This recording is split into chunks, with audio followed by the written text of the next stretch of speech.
All right. On Friday, we began talking about chemical properties. Okay. First, let's review physical properties. What is the definition for physical properties? Now, we just went through examples of physical properties, but what is a physical property? What are these examples of? Connor? Very good. Anything you can observe or describe about the object using your senses, right? If I pick up a piece of matter and I want to measure its size, I can measure that without changing it. If I want to measure its mass, I can measure that without changing it. If I want to measure its color, I can do that without changing it, okay? Anything I can do without changing the substance, okay? What are the chemical properties then? This is in the top part of these notes. We did them on Friday. What's a chemical property? Micah?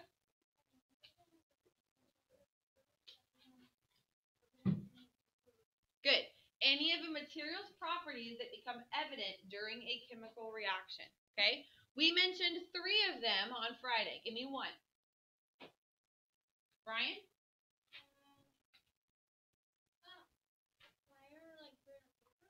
Whether or not, okay, well, the property is flammability, okay? Whether or not the substance will burn when exposed to a flame, okay? What's another example of a chemical property? One is flammability. What else? Jacob?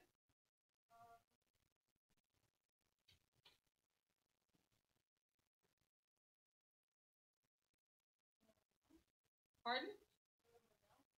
Being able to melt? Melting is more of a physical change on a chemical. Brooklyn? Heat of combustion. Good. Brooklyn, what's heat of combustion?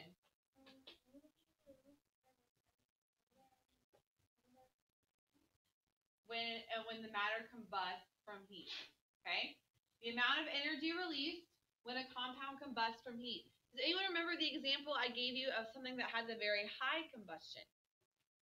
So when it goes boom, it gives off a lot of energy. What was my example for that? Chloe? Well, sodium will combust, but it will not give off a lot of energy when it does. Manny? Thank you. Gunpowder. Okay? Paper. Okay, let's say if I'm going to burn paper and burn gunpowder, which one creates more boom? The gunpowder, right? Has a much higher heat of combustion. The paper will burn and it will give off a certain amount of heat, but not nearly as much as gunpowder will. Okay? So we have flammability, heat of combustion. What's the last one we talked about? Sadiksha? Chemical stability. Okay? Will the substance react with water or oxygen? Will it cause some kind of unstable reaction? What was the material I showed you on Friday that is very unstable? Has a very high reaction with water specifically. Brian? Sodium. Good. Remember, the little bit of sodium in the beaker kind of buzzed around and caused some reaction there. But then the big chunk of sodium in the pond gave a much bigger explosion, much bigger reaction. Okay? Excuse me. Jacob. Layla? No, not right now. Not right now. Aiden? Oh my goodness. Okay. So, now that we know about physical properties, now there are probably more chemical properties. We're only going to discuss those 3. Okay, they're a little more complicated than physical properties sometimes. But now that we have an understanding of chemical properties and physical properties, we're going to look at physical and chemical changes. Okay, so when you perform a change on a piece of matter, okay, I have the matter and I add something to it or I change it in some way. We need to be able to tell, is that change a physical change or a chemical change? Okay, so first we're going to define a physical change. This is the first part of your notes, so you should be writing at this point. A physical change alters the form of a substance, but does not change it. A physical change alters the form of the substance, but does not change the substance. Okay, so for example, making orange juice. Okay, when you are making orange juice, all you're doing is taking the liquid from inside the orange and squeezing it out into the glass. Okay? I'm not changing any part of it except for it was in a solid, now it's in a glass, in a liquid. Okay? But if I put it under a microscope and look at the molecules that make up the orange juice, I have the exact same recipe of molecules in the orange and in the glass. Nothing has changed. I'm not adding anything to it. I'm not taking anything away from it. It's the exact same mix. Okay? Connor. Oh, yes. Go ahead. Aiden? You have to wait and see.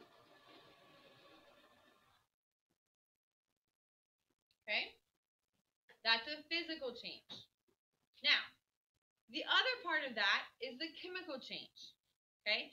If I'm changing the substance's physical properties, then it's a physical change. But if it's a chemical change, it's a little bit different.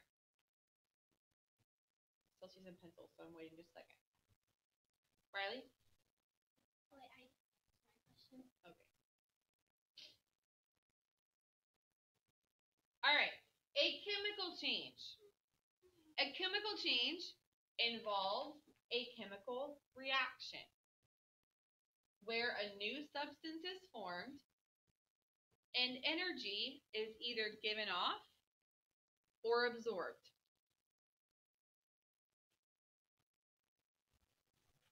A new substance is formed and energy is either given off or absorbed. Okay? For example, baking a cake. When you bake a cake, first thing you do is combine all the ingredients, right? Flour, sugar, baking soda, eggs, vanilla, milk, butter, all the things. Okay? You mix it all up into a liquid batter that you then pour into a pan, correct? Okay? Then you take the pan, you put it in the oven. The cake batter heats up because it's absorbing the energy from the oven. It absorbs the heat energy. Okay? That heat energy, go ahead. Thank you for waiting. That heat energy causes a change in the batter. Okay? Again, if we look at the molecules, if we were put under a microscope and looked at the cake batter before it goes in the oven, we would see all the different ingredients.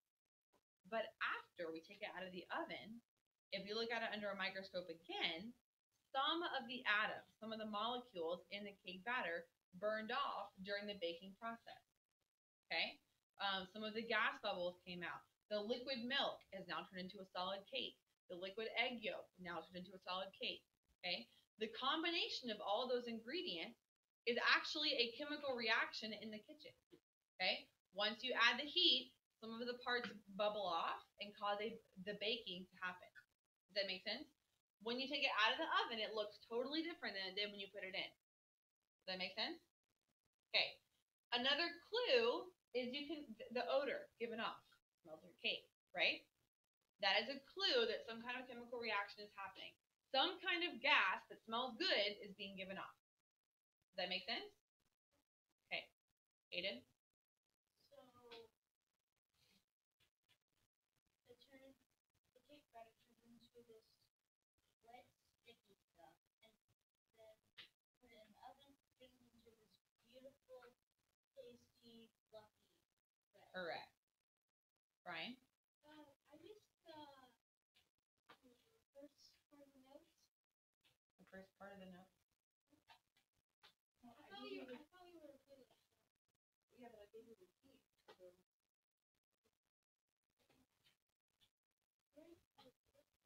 No, I gave you the key from Friday because we took right on Friday. Remember? Okay. All right. Now, when trying to decide if the reaction is a physical change or a chemical change, there are a couple clues that help us. Okay. The first clue is there a color change? If the reaction causes some kind of change in color, you have to ask yourself, could this be a chemical change? All right. For example, if you remember the video from Friday where the scientist guy was, he dropped the sodium into the water and it kind of like buzzed around top of the beaker, right? It looked like a little ball running around on there. Okay. After that reaction, he drops the iodine solution in there, right? And it caused it to turn colors. It turns pink, correct? Okay, that combination is a chemical reaction. When the iodine mixed with the sodium hydroxide, it made it turn pink. Okay, chemical reaction, chemical change. Another example is leaves. When leaves change colors in the fall and winter, that happens because some of the chemicals in the leaf actually begin to break down. Okay, where there used to be glucose and cellulose and chlorophyll, some of those chemicals have died off, causing it to change colors. Now, this is not foolproof. Okay, what if I have a glass of water and I add some blue food coloring to it? Do I now have something different besides water? No, I still have water. I just added dye to it. That's a physical change. Do you see what I'm saying? So you got to be careful, but this is one of the signs of a possible chemical change. Okay? Jacob. Aiden. So there's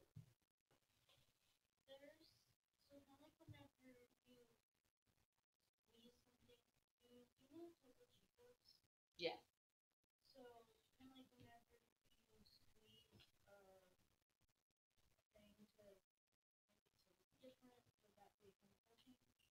Depends. But it bubbles up to make it like that. It depends. If you're adding something to it, you have to see. Okay, so like if you're adding a flavoring to the Topo Chico, you're not changing the Topo Chico. You're just adding something to it. Does that make sense? So there is no. Also changes the color too. But do you still have Topo Chico? Or do you have Sprite? Right. Correct. It's still the same thing. You're just adding something to it. You see what I'm saying? Okay. Next two signs of a possible chemical change. Gas production. Okay? Alka-Seltzer tablets are a good indication of this. These are like little tabs that you drop into water and it begins to bubble up. It's actually medicine. Helps with digestion and heartburn and things like that. Okay? Another example would be like airborne or emergency tablets. You know how you like put them in your drink and it bubbles up and you drink it to help you not get sick? That kind of thing. I'm going to give another example. A bath bomb. Okay? You drop the bomb in the bath, it begins to bubble up and fizz, right?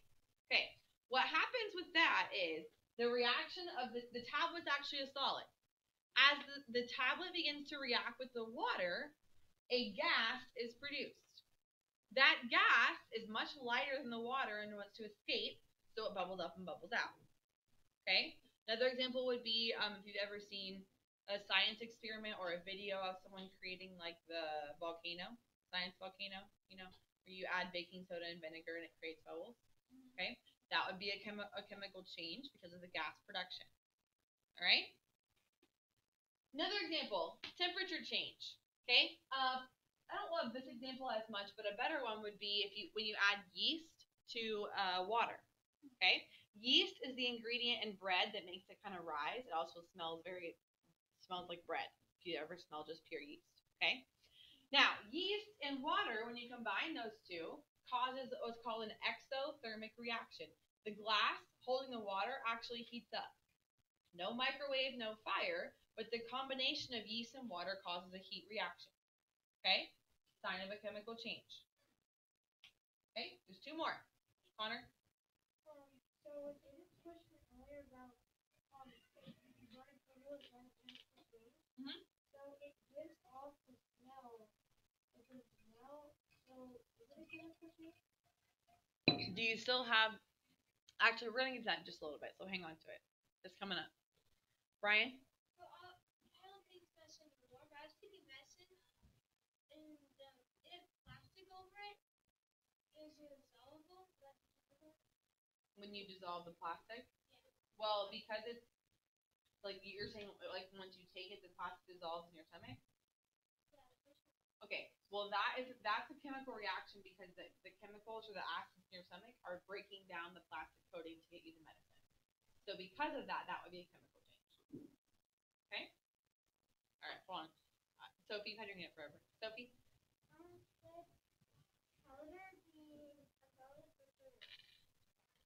Powder would be a solid.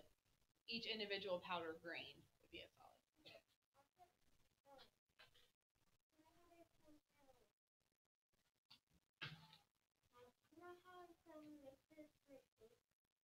Yes. powder. Mhm. Would that have anything to do with it rising? Yes. The combination of like the liquid with the powder, something in there causes a reaction that will allow the liquid to rise. Usually it's yeast or baking soda or baking powder or something like that. Okay? All right. No more questions right now. All right, next round of a chemical change. Changes in characteristic properties. Okay? So, once the combination happens, is there now an odor given off or is there something like a light given off? Is it glowing? Okay? The best example of this is a glow stick. Okay? A glow stick is a chemical reaction, and here's why. When you have a glow stick, you have the plastic kind of bendy part on the outside, correct?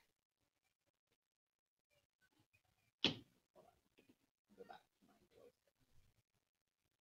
All right. How do you get your glow stick to work? What do you do, Edgar? Yeah, you twist it and break it. You hear a crack in it, right? You crack the glow stick. When you crack the glow stick, what's actually happening is you're breaking a little glass vial on the inside. Okay? A regular glow stick has a glass vial on the inside and the plastic around the outside. Okay? Filling the whole glow stick is this, it's represented here by this yellow liquid here, called phenyl oxalate ester, a chemical solution. Okay? And then a fluorescent dye for whatever color it will glow. This part here is actually a glass vial with hydrogen peroxide in it. Okay? When you break the vial and you mix when you shake it up, you mix the hydrogen peroxide with the phenyl oxalate, that causes a chemical reaction. Okay? And what actually happens is the atoms of those chemicals get so excited that the electrons start jumping around and they begin to glow. Just like in a plasma. Okay? So this combination produces a chemical reaction, causing it to then glow, which is an indicator of a chemical reaction. Okay? Let me show you this video of how it works. And then we'll go to the last one. Although I think there's an ad, which really irritates me. That's okay. There's always like 2 ads that are always. I know. Oh, there you are.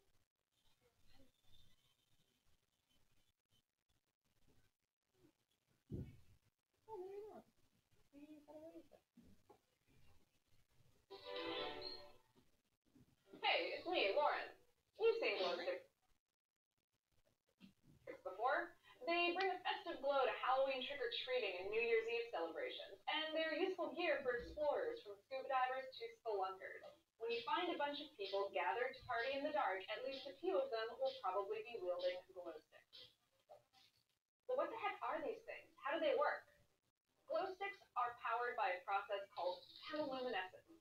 Don't let the name scare you. Luminescence is just a fancy word for any emission of light not caused by heating. The chemiluminescence in glow sticks is a pretty simple reaction caused by mixing chemical compounds. Compounds are made up of different elements bonded together in specific proportions, so that they can't be mechanically separated. It takes a chemical reaction to sort out, for example, the oxygen from the hydrogen in water. When you mix a compound with other stuff, you can set off that reaction. And as the atoms rearrange themselves, they'll either absorb or release energy. If you look inside a glow stick, you'll see that there's a small glass vial in the tube. This vial typically contains a hydrogen peroxide solution called the activator. It's floating in a solution containing a compound called phenyl oxalate ester and a fluorescent dye. When you snap a glow stick, the vial breaks, and the hydrogen peroxide reacts with the phenyl oxalate ester, creating 2 other compounds, phenol and peroxy acid ester. Still with me?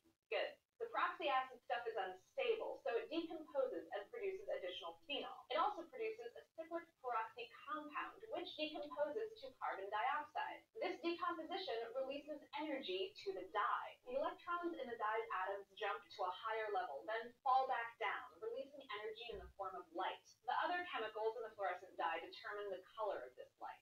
Now, all of this happens within moments of snapping and shaking your glow stick. Depending on which compounds are used, the chemical reaction can continue for anywhere from just a few minutes to a few hours. Warmer temperatures will accelerate this reaction, making the stick glow brighter, but for a shorter period of time. When it's cooler, the reaction will slow down, making the light dimmer, which means that if you want to preserve your glow stick, put it in the freezer overnight. It won't stop the process, but it will slow it down and drag out the reaction. So it turns out that there's some pretty nifty science behind the humble glow stick. Check it out the next time you're scuba diving, partying, or, whatever it is that you do in the dark. Thanks for watching. Is there any other party science that's always mystified you? All right, so that's kind of a more complicated explanation of glow sticks, but it still gives you a little bit of an idea, kind of how they work. Okay.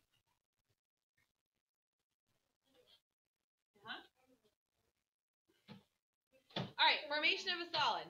Okay, this is the last sign of a chemical change. If when you mix the two substances, or you cause if you perform the action and a solid is formed, that could be a sign of a chemical change. Okay, a good example is the way seashells are made in the ocean. The combination of the chemicals with the salt water creates this solid object that we know as a seashell. Okay. All right, so now we're going to practice a little bit. You're going to vote. Is it a physical change or a chemical change? Ready? All right. First one, cutting paper. Physical or chemical change? Raise your hand if you think it's a physical change. Raise your hand if it's a chemical change. Good. It's a physical change. All right. Nothing new is created. I still have the same paper. It's just made smaller. I still have the same paper substance. All right. This one, ice melting. I had ice. It melts down into water. Is that a physical change? Raise your hand for physical. Raise your hand for chemical. Okay. All right. Kind of have a little bit both. Ice melting is actually a physical change. Okay. Here's why. If we look at the molecules that make up the ice cube, it's still H2O, correct?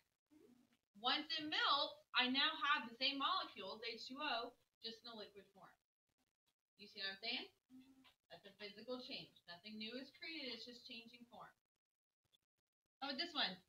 Toast burning. Raise your hand for physical change. Raise your hand for chemical change. Good. This is a chemical change. I'll give you a hint. Almost any time something is burning, not melting, burning, it's usually going to be chemical change. This is why. The reason the toast is burnt is the heat actually caused part of the toast, part of the bread to burn off. But it's still toast. It's still bread.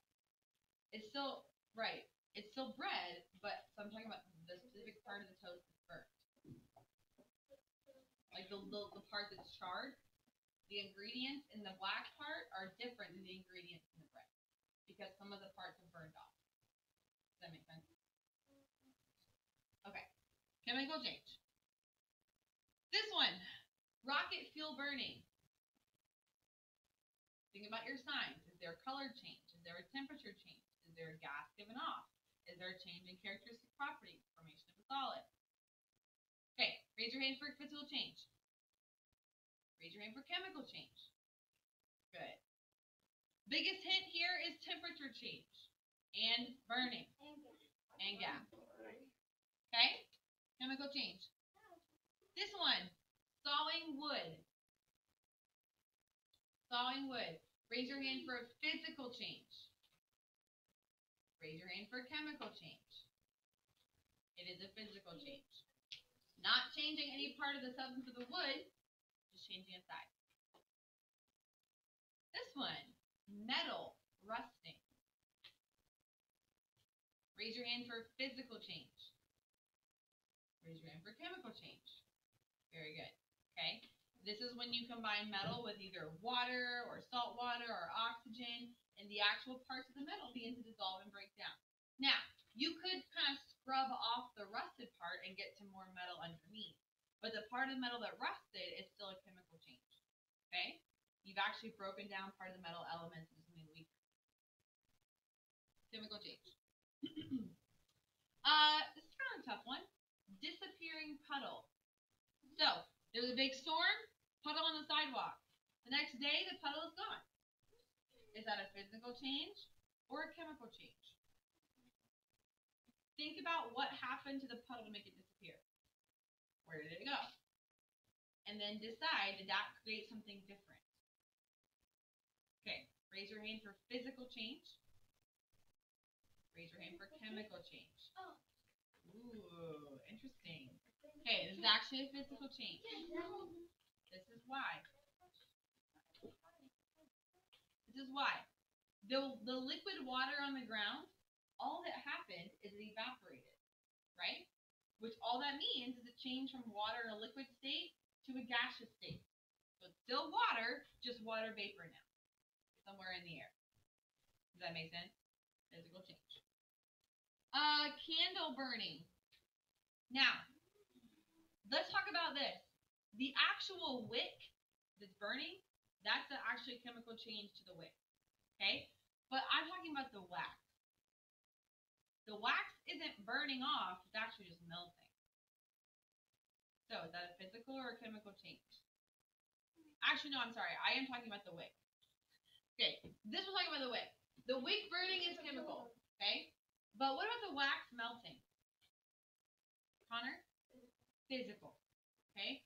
Once the wax melts, if you let it cool again, it hardens back up, right?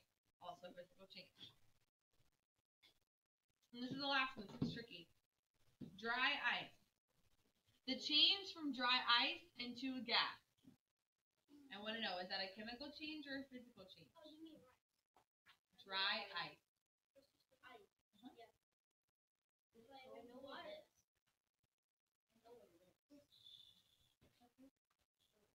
Jacob? What do you think? I think Why? because the actual chemicals are changing. Good. It is a physical change. This is why. Dry ice is just frozen carbon dioxide gas. Okay? Remember, I told you this is one of the few substances that goes straight from a solid to a gas. It actually skips the liquid phase altogether. Okay? This is just frozen carbon dioxide. Once it hits its boiling point, which is a very, very, very, very, very low. So basically when it hits room temperature, it boils immediately and turns into a vapor. Okay? The change from carbon dioxide solid to carbon dioxide gas is just a physical change. It's still the same combination of chemicals, just now in a different state of matter. Make sense? Raise your hand if you're confused. Sophie? Okay.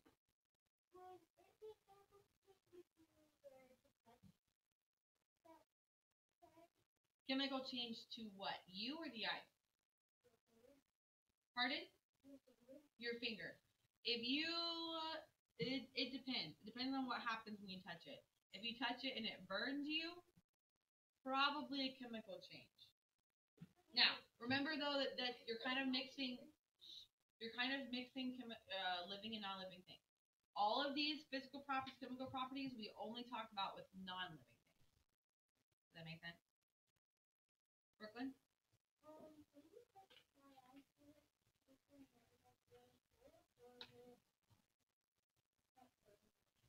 I can't understand you. Say it again.